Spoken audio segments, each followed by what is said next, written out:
Hello! Hi friends, అందరికీ నమస్తే. Welcome to my channel story new.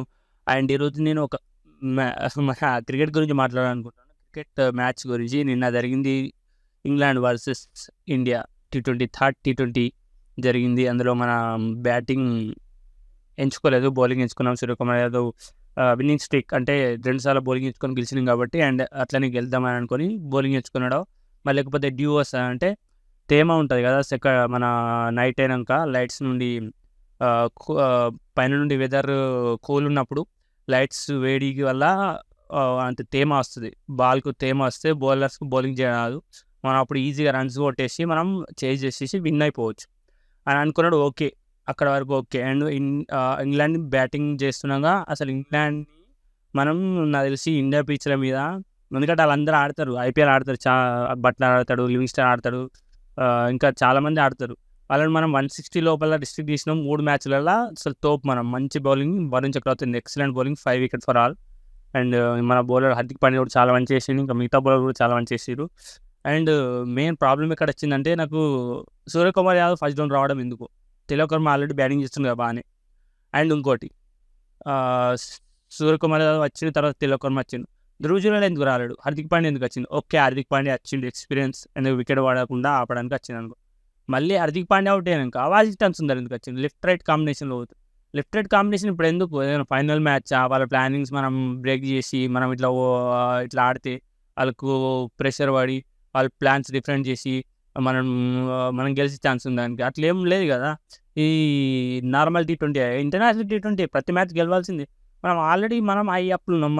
మన దగ్గర ప్రెషర్ లేదు, వాళ్ళ దగ్గర ప్రెషర్ ఉంది. అలాంటప్పుడు అలాంటి తప్పు చేయడం అవసరం ఏముంది? ధ్రువ్ జురేల్ మంచిగా 4 నెంబర్ బ్యాటింగ్ వస్తే అయిపోతుండే, లేదా 5 నెంబర్ బ్యాటింగ్ వస్తే అయిపోతుంది. అక్కడే మనకు మ్యాచ్ ఓడిపోయామని నాకు అనిపించింది. ధ్రువ్ జురేల్ ప్రత్యేకమైన బ్యాటర్ కదా, 4 లేదా 5 నెంబర్లు బ్యాటింగ్ చేయడానికి రావాలి. మరి ఈ డిసిషన్ కోచింగ్ స్టాఫ్దా, లేకుంటే కెప్టెన్ వైస్ కెప్టెన్దా?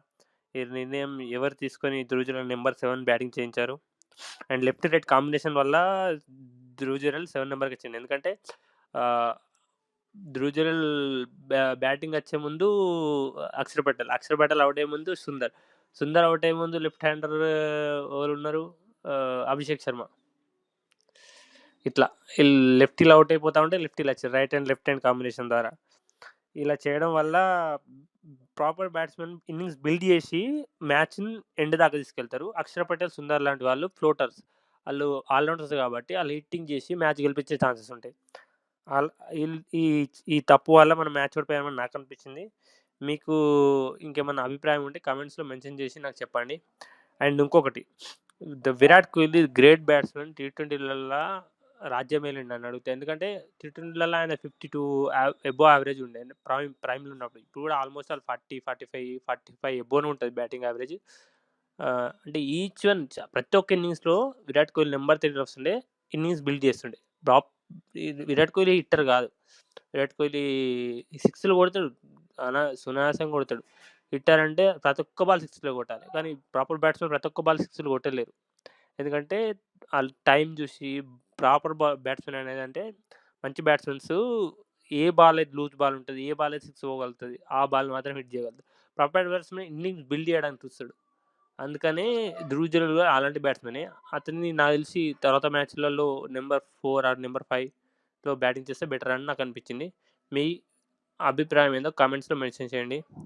అండ్ ఇంకేమైనా ఉంటే కామెంట్స్లో మెన్షన్ చేయండి. Thank you all. And please do like and subscribe and support me